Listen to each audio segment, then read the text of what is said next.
सेनगाव तालुक्यातील शेवटच्या टोकावर नदीच्या काठी असलेले ब्रह्मवाडी हे गाव जवळपास तालुक्याहून 30 किलोमीटर अंतर असलेले गाव आहे.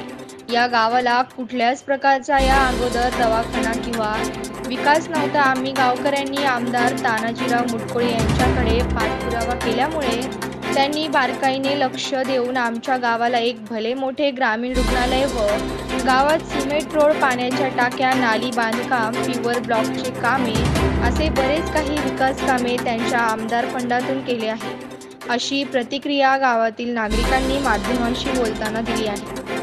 मुख्य संपादक दिलीप गायकवाड, लोक न्यूज, महाराष्ट्र. तालुक्यातील ब्रह्मवाडी हे गावाला आलो आहे आणि या गावाचं वैशिष्ट्य असं आहे की हे गाव नदीच्या काठाला आहे. शेवटी याच्या पलीकडं पूर्णा नदी आणि रस्ताच नाही.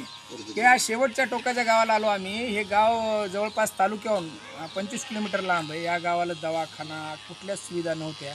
इथे एखादी महिला भगिनी कोणाला दवाखाना, कोणी एखाद्याला पॉयझन वगैरे घेतलं तर त्यासाठी अक्षरशः जायला रस्ता किंवा दवाखाना नसल्यामुळं इतकी अडचण होती. तर या गावामध्ये आमदार साहेबाच्या निधीतून गावातल्या जनतेने पाठपुरावा करून जे इथं भव्य दिव्य जे इमारत बांधली ह्याविषयी आपण विचारू की बा ही आमदार साहेबाच्या निधीतून झाली का, अजून कोणी केलं, हे विकास कामं कोणी केले, हे गावातल्या लोकांना विचारू. आपलं नाव काय? पुरुषोत्तम शेषराव गडदे, ब्रह्मवाडी. आमचं ब्रह्मवाडी हे जे भव्य दिव्य जे दुकान हे दिसायला दवाखाना इथं, हे कोणाच्या निधीतून केला, कोणी फंड दिला? आमदार तानाजीराव मुटकुळे हिंगोली विधानसभेचे भाजपाचे आमदार आहे. त्यांनी विशेष प्रयत्न करून आमच्या ब्रह्मवाडी गावाला हा दवाखाना दिला. खरं म्हणजे तर ब्रह्मवाडी गाव हे अतिशय दुर्गम भागात आहे आणि इथं आरोग्याची कोणतीच सोय नव्हती.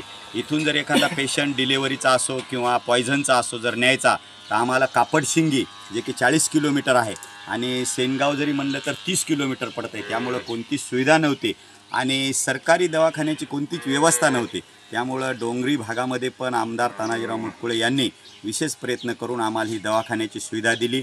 त्यामुळं गोरगरीब जनतेचा या दवाखान्यामुळं फायदा होतो, खर्च वाचतो आणि वेळ वाचतो. त्यामुळं या गावामध्ये अजून काही विकास कामं आमदार निधीतून झालीत का? आमदार निधीमधून तसं जर पाहिलं तर 10 वर्षाच्या काळामध्ये आमच्या गावामध्ये खूप कामं झालेत.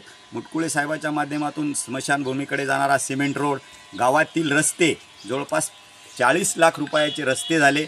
एक मातंग समाजाचं त्या ठिकाणी फक्त 50 लोक आहेत मातंग समाजाचे, पण एक त्या ठिकाणी भव्य दिव्य असं सभागृह आणि आत्ता पण मागासवर्गीय वस्तीमध्ये रोड हे आमदार फंडातून झाले. त्यामुळं आम्ही आमदार खरं म्हणजे तर तानाजी मुटकुळेचे आभार मानतो.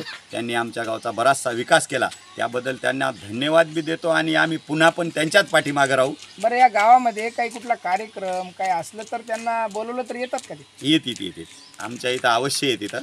बरं, तुम्ही आमदार तानाजी मुटकुळे यांना ओळखता का? आले? हो, ओळखतो. बरं. आता इथून पुढे जर समजा आता विधानसभेच्या निवडणुकीला जर आमदार तानाजीराव मुटकुळे परत तर आपण निवडून द्यायची पसंती आहे का त्यांना? आहे.